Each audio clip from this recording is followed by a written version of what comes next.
నిన్న అంబటి రాంబాబు ఇంటి మీద దాడి చేయడం జరిగింది. ఈ రోజు మాజీ మంత్రి జోగి రమేష్ ఇంటికి టీడీపీ కార్యకర్తలు నిప్పు పెట్టారు.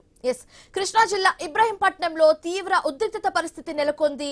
జోగి రమేష్ ఆయన కుటుంబ సభ్యులు ఎవరు కూడా ఇంట్లో లేకపోవడంతో ప్రాణం తప్పినట్లుగా తెలుస్తుంది. తొలుత రాళ్లు రువ్వారు, తర్వాత ఇంటిని తగులబెట్టారు.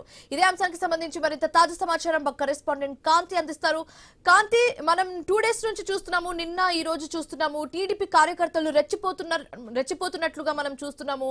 అయితే ఇప్పుడు జోగి రమేష్ ఇంటి మీద రాళ్లు రువ్వడం జరిగింది, ఆ తర్వాత ఇంటిని నిప్పు పెట్టడం కూడా జరిగింది. ఇప్పుడు సిచ్యువేషన్ అక్కడ ఏ విధంగా ఉంది? పోలీస్ అధికారులు ఏం చెప్తున్నారు? కార్యకర్తలు ఇంకా అక్కడ ఉన్నారా, లేకపోతే పోలీసులు అక్కడ నుంచి తరిమి కొట్టేశారా? పూర్తి డీటెయిల్స్ ఏంటి?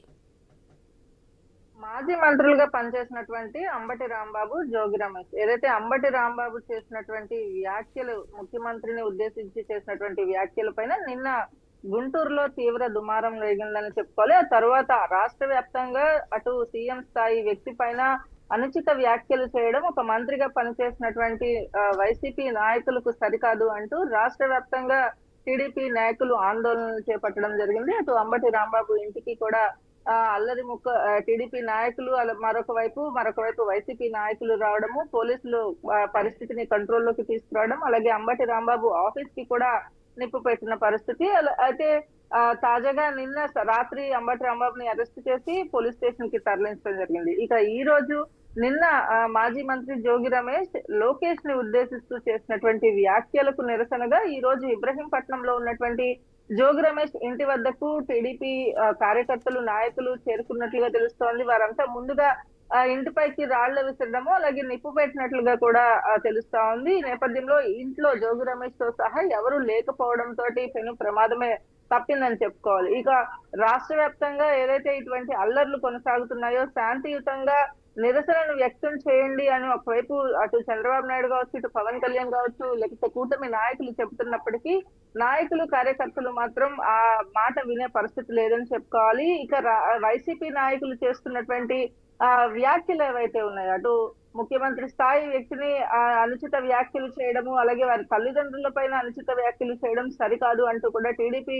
వర్గాలైతే మండిపడుతున్న పరిస్థితి. మరొక వైపు జోగి రమేష్ ఇటీవలే నకిలీ మద్యం కేసు నుంచి జైలు నుంచి దాదాపు 3 రోజుల క్రితమే ఆయన రిలీజ్ అయిన పరిస్థితి. తర్వాత నిన్న లోకేష్ ని ఉద్దేశిస్తూ ఏదైతే కల్తీ నెయ్యి విషయంలో ప్రభుత్వం తప్పుడు మాటలు మాట్లాడడము, నెయ్యిలో జంతు కొవ్వు కలిసిందంటూ చేసినటువంటి వ్యాఖ్యలు చేయడం సరికాదు అని చెప్పే ప్రయత్నంలో లోకేష్ కి చిప్పు దొబ్బిందా అంటూ ఆయన చేసినటువంటి వ్యాఖ్యలు ఏవైతే ఉన్నాయో వాటిని టీడీపీ నాయకులు సీరియస్ గా తీసుకున్నారని చెప్పుకోవాలి. నాయకులు చెప్తున్న దాని ప్రకారం ప్రస్తుతం అక్కడ ఉన్నటువంటి పరిస్థితి ప్రకారం ఎవరికి ఎటువంటి ఇబ్బంది అయితే కలగలేదు. ఎవరైతే అటు వైసీపీ నుంచి వచ్చినటువంటి నాయకులు కావచ్చు, ఇటు టీడీపీ నుంచి వచ్చినటువంటి నాయకులు, కార్యకర్తలను కూడా పోలీసులు అంతా కూడా చెల్లాచెదరు చేసిన పరిస్థితి కనిపిస్తుంది. శాంతియుత వాతావరణమే అక్కడ కొనసాగుతున్నప్పటికీ ఏదైతే మంటలు పెట్టారో ఆ మంటలను ఆర్పే ప్రయత్నం కూడా ప్రస్తుతం జరుగుతా ఉంది. ఓకే, సో కాంతి, ఇప్పుడు ఈ ఇన్సిడెంట్ అప్పుడు ఇంట్లో ఎవరైనా ఉన్నారా? అంటే ఫార్చునేట్లీ అక్కడ రమేష్ అండ్ అలాగే జోగి రమేష్ వాళ్ళ ఫ్యామిలీ మెంబర్స్ ఎవరు లేరు, జస్ట్ వర్కర్సే ఉన్నట్లుగా తెలుస్తుంది. అయితే వాళ్ళకి ఎలాంటి ఇబ్బంది ఏమైనా కలిగిందా అక్కడ? పూర్తి డీటెయిల్స్ ఏంటి? ముందుగా కార్యకర్తలు ఏదైతే టీడీపీకి చెందినటువంటి కార్యకర్తలు ఇబ్రహీంపట్నంలోని జోగి రమేష్ నివాసం వద్దకు చేరుకున్నారు. అక్కడ ఆయనకు వ్యతిరేకంగా స్లోగన్స్ ఇవ్వడం జరిగింది. ఆ తర్వాత ఎవరు కూడా ఇంట్లో నుంచి ఆ స్లోగన్స్ ఇవ్వడము, ధర్నా లాంటి ఇది చేయడం వల్ల ఎవరు కూడా స్పందించకపోవడం తోటి ఒకసారిగా రాళ్లు రువినట్లుగా తెలుస్తోంది. రాళ్లు రువడంతో పాటు మంటను అంటించడం తోటి ఇంట్లో కూడా ఆ సమయంలో జోగి రమేష్ కావచ్చు, అతని కుటుంబ సభ్యులు ఎవరు ఇంట్లో లేనప్పటికీ వర్కర్స్ అయితే ఉంటారు కాబట్టి ముందుగా వారైతే అప్రమత్తమైనట్లుగా తెలుస్తోంది. వెంటనే పోలీసులకు సమాచారం కూడా ఇవ్వడం తోటి పోలీసులు అక్కడికి చేరుకుని ఇంకా అంటే ఆ ఇష్యూ పెద్దది కాకుండా ప్రస్తుతం అక్కడ ఉన్నటువంటి వారందరినీ కూడా తరిమి వేసి అక్కడ ముందు ఏవైతే మంటలు అంటుకున్నాయో వాటిలన్నింటినీ కూడా ఆర్పే ప్రయత్నం అయితే చేపడుతున్నారు. ఏదేమైనప్పటికీ కూడా రాష్ట్ర వ్యాప్తంగా ఏదైతే వైసీపీ నాయకుల ఇళ్ల పైన టీడీపీ కార్యకర్తల నాయకులు దాడులు చేయడం అనేది జరుగుతున్న నేపథ్యంలో అటు టీడీపీ అధిష్టానం కూడా, అటు కూటమి నాయకులు కూడా దీనిపైన ఒక అడ్డుకట్ట వేయాల్సిన అవసరం ఉంది. శాంతి భద్రతలకు విఘాతం కలిగించకుండా నిరసన వ్యక్తం చేయాల్సిన అవసరం కూడా ఉందని అటు రాజకీయ విశ్లేషకులలో వస్తున్నటువంటి భావనగా ఉంది. అయితే ఏదేమైనప్పటికీ కూడా ఇటు నిన్న అంబటి రాంబాబుని ఇంటి దగ్గర జరిగినటువంటి ఇది కావచ్చు, అలాగే ఈ రోజు జోగి రమేష్ ఇంటి వద్ద జరిగినటువంటి అల్లర్లు కావచ్చు, ఏదైనా కూడా ముఖ్యమంత్రి అలాగే మంత్రి స్థాయి వ్యక్తులపైన వైసీపీ నాయకులు చేస్తున్నటువంటి అనుచిత వ్యాఖ్యల కారణంగా ఇటువంటి నిరసనలు వ్యక్తం చేయడంలో అపశృతులు అనేవి కూడా జరుగుతున్నాయని చెప్పుకోవాలి. అయితే కాంతి, ఇప్పటి వరకు ఈ ఇన్సిడెంట్ కి సంబంధించి ఎలాంటైనా అరెస్టులు జరిగాయా? ఏమైనా అరెస్టులు జరిగాయా, లేకపోతే పోలీసులు జస్ట్ కార్యకర్తలని అక్కడి నుంచి పంపించేస్తున్నారా? ముందుగా ఇబ్రహీంపట్నంలోని జోగి రమేష్ ఇంటి వద్ద ఎప్పుడైతే కార్యకర్తలు నాయకులు చేరుకుని చిన్న స్లోగన్స్ ఇవ్వడం స్టార్ట్ చేస్తారో అప్పుడైతే వారు పెద్దగా పట్టించుకోలేదని చెప్పుకోవాలి. అయితే ఎప్పుడైతే ఇంటి మీదకి రాళ్లు విసరడం స్టార్ట్ చేయడం, అలాగే నిప్పు పెట్టే ప్రయత్నం చేయడం, ఒక్కసారిగా నిప్పు అంటుకోవడం అనేది జరిగింది. వెంటనే ఇంటి పక్కలో ఉన్నటువంటి వారు అలాగే ఇంట్లో ఉన్నటువంటి వర్కర్స్ కూడా పోలీసులకు సమాచారం ఇచ్చినట్లుగా తెలుస్తుంది.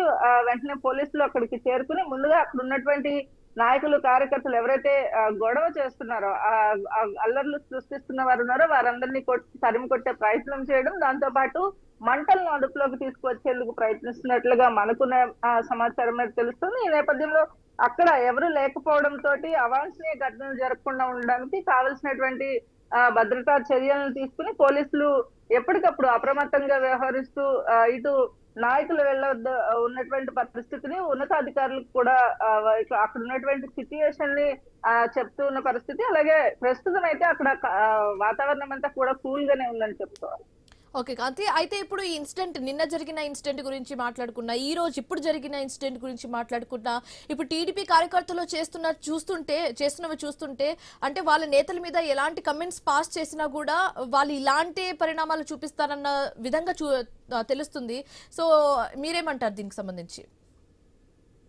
ఎందుకంటే గతంలో వైఎస్ఆర్సీపీ ప్రభుత్వం అధికారంలో ఉన్నప్పుడు అటు టీడీపీ నాయకులు ఏదైనా మాట్లాడగానే వారి ఇళ్లపైన దాడులు చేయడం ఇవన్నీ కూడా చూసాం. ఇప్పుడు టీడీపీ కూటమి నాయకులకి సంబంధించి కూటమి నాయకులు అధికారంలోకి వచ్చిన తర్వాత ఇప్పటి వరకు అయితే కేవలం నాయకుల మధ్యనే ఒక మాటల యుద్ధం నడిచిందని చెప్పుకోవాలి. కానీ ఇప్పుడు అది ఎప్పుడైతే చంద్రబాబు నాయుడిని, లోకేష్ ని అలాగే తిట్టడం అనేది స్టార్ట్ చేశారో, అందులోనూ మంత్రి స్థాయి వ్యక్తులు, మంత్రిగా పనిచేసినటువంటి వ్యక్తులు తిట్టడం తోటి ఒక్కసారిగా కార్యకర్తల్లో ఒక ఆందోళన అనేది, తమ నాయకుడిని అనుచిత వ్యాఖ్యలు చేయడం అనేది వారు సహించకపోవడం ఒక కారణమైతే, అటు అయితే చూస్తూ ఊరుకోము, అనుచిత వ్యాఖ్యలు చేయడం కానీ నాయకుల్ని కించపరచడం కానీ, ఒకవైపు మహిళలకు సంబంధించినటువంటి ఇంట్లో ఉన్నటువంటి కుటుంబ సభ్యులపైన కూడా ఆరోపణలు చేసిన నేపథ్యం ఉంది. కాబట్టి ఇప్పటికైనా కూడా ఖచ్చితంగా చూస్తూ ఊరుకోమని అయితే టీడీపీ నాయకులు చెప్తున్నారు. మరొక వైపు వైసీపీ నాయకులు ఏదైతే